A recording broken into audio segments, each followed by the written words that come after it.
مرة ينتزعوا له الكرة ويعطوا له الكرة مثل هذه.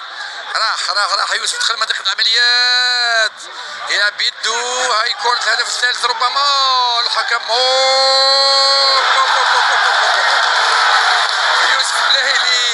يوسف بلايلي يسجل الهدف أخيرا في الدقيقة 72 بعد أخذ ورد وتدخل الرائع من طارق بوستر.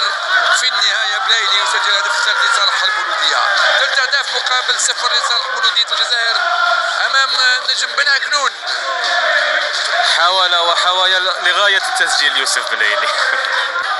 راح نشاهد طبعا الإعادة.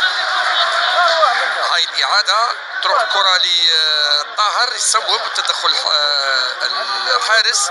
فعلا الكرة راحت لي بالخماسة، كان ممكن أن يرجعها مباشرة في الشباك، ولكن بالخماسة لعبها بالقدم اليمنى. هذه الطريقة